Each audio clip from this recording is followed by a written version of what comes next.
Tervehdys. Mulla on tässä Rattus-bändi haastateltavana. Kiitos kun sain tähän haastatteluun. Niin lähdetäänkö ihan pieni lyhyt esittelykierros nimiä ja kuinka kauan sitä Rattuksessa nyt on sitten soiteltu?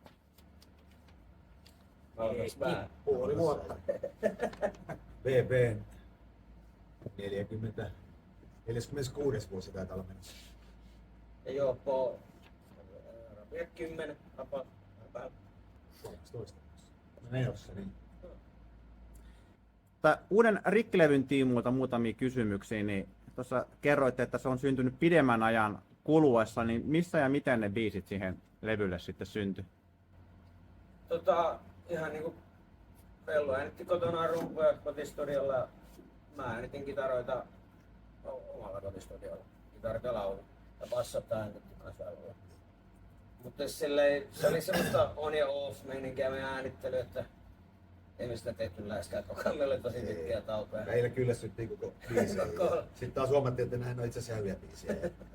Taas jatkettiin. Jep.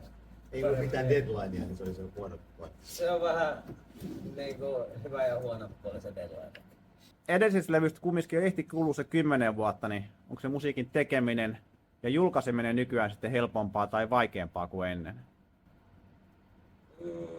En mä sanoisi, että turtaan verrattuna vaikeampaa mitenkään.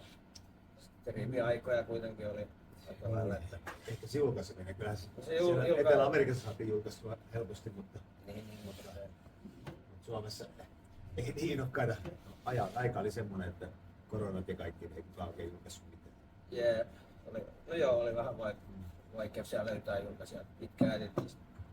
Toi Rikkilevyllä toi enemmän paluuta semmoiseen metallisempaan soundiin, niin mikä siinä oli ajurina? Soundipolitiikka lähti siitä, että meihin otti yhteyttä sellainen saksalainen kaveri, joka sanoi seuranneensa meitä vuosia ja sanoi, että me ei koskaan vielä saatu sellaista soundia levylle, mitä hänen mielestä pitäisi. Ja hänellä on studio Saksassa, että jos haluatte, niin voidaan äänittää se täällä, mutta hän joka tapauksessa haluaisi miksata ja masteroida ja ei maksa mitään. Sitten me vähän epäiltiin ja sitten laitettiin sille pari biisiä kokeiksi. Että ei me koko matskua lähdetä kerralla ja huomata, että Ei tästä mitään. Ja se lähetti takaisin sellaisen kamaa, että mä ajattelin, että jumalauta. Ainakin hinta-laatuisuuden kohdalla. Ja siitä se varmaan tulee nyt se soundipolitiikka aina hyvin pitkälle sen Marion käsialan. Kyllä, Mario Damielle props. No miten sitten nämä levyn sanotukset syntyi ja onko niissä jotain yhdistävää teemaa? No, semmoista paljon mielenterveysongelmien kanssa ja syrjäytymisestä kertoo aika pitkälti. Että totta kai aika henkilökohtaisia kokemuksia.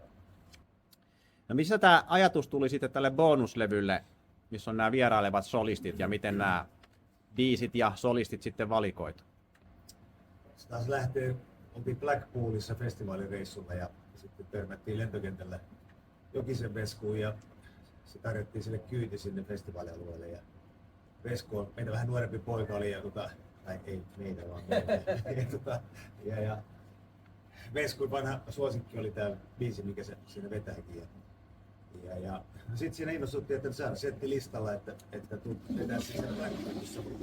Sitten erisistä syistä, niin ei sitä Veskusta ollut sitten vetäjäksi siellä ja sitten se lupautui, että hän voi joskus vetää sen narulle. Ja siitähän sitten lähti se sitten karkaamaan käsistä se homma. Ja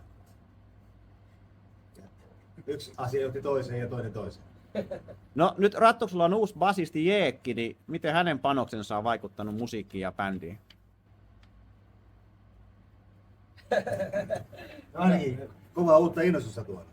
Jeekki on niin innokas, että me oltiin alkuun ihan ihmeessä. Että aina tulee jotain uutta matskua, se on taas tehnyt ja uusia ideoita ja no enempi niin kuin toppuutettu sitä. Joo. Mutta kyllä sitä itsekin on kipinää saanut lisää, kun kaikki on enemmän nyt ehkä vähän samalla aaltopituudella tälle, että mitä me halutaan bändin kanssa. Bändiin liittyen on ollut varsin helppoa ja mukavaa. Ei oikein mitään valittamista ollut. Kyllä. Hyvin on mennyt. Ei aika uskaltanut valittaa. Ei viitti valittaa. Ei vielä, katsotaanko vuosien takana ehkä sitä. 80-luvun sanotukset, kuten rajoitettu ydin-sota ja uskontoon vaara edelleen niin kuin ajankohtaisia, niin miksi ne on teidän mielestä onnistunut säilyttämään tämän merkityksen niin hyvin? Nyt kai ne vasta ajankohtaisia onkin itse asiassa. No on se vähän surullista, että ne on edelleen ajankohtaisia, mutta kai se niiden tekoprosessin kannalta on pelkkää se. Ehkä ei ole ajateltu silloin 80-luvulla, että ne ovat ajankohtaisia vielä 2020. Ehkä myös historiakin toistaisi. Rattuksen niistä 80-luvun levyistä tehdään säännöllisesti uusintapainoksia ja ne kiinnostaa ostajia, mutta löytyykö arkistosta vielä jotain julkaisematontakin materiaalia, mitä ei olla kuultu? Tuskin mitään julkaisukelpoista. Kaikkia löytyy, mutta ei varmaan mitään sellaista, että kannattaisi julkaista. Eli löytyy, mutta ei tästä.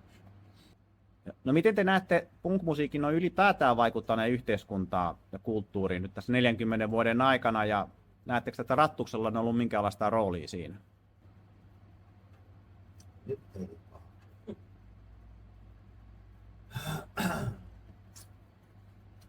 Vaikea sanoa noin laajemmin. Enempi eletty niin kuin henkilökohtaisella tasolla, mutta en osaa analysoida, mikä se laajempi kyllä sitten on. No mihin suuntaan Rattuksen matka tästä eteenpäin jatkuu? Onko uutta musiikkia tulilla jo vai joudutaan odottaa pitkään seuraavaa levyä? Me ollaan itse asiassa demodeltu aika paljonkin ja Jekinkynästä paljon lähtenyt sävellyksiä. Että Nyt ei varmaan mene niin pitkä aikaa kuin viimeksi. ei saatana. Pitäisikö lyödä joku deadline, että tänä vuonna jotain pihan. Miten niin illalta voidaan odottaa? Onko settilistalla paljon uusia biisejä ja minkälaista vastaanottoa ne on ylipäätään saaneet sitten keikoilla? Siis kyllä meillä on jotain otettu Turkalta mukaan. On meillä 4 rikkilevyltä. Että siellä on 50-50 sanotaanko, että Turtaa ja Rikkiä sitten vanhempaa. Että hyvin on kyllä keikalla vastaan. Itsestäkin tuntuu nyt, että aika hyvä toiset listat tällä hetkellä. Kiitoksia haastattelusta ja toivotaan kovaa settiä illaksi sitten. Hyvä. Hyvä. Kiitos teille. Kiitoksia.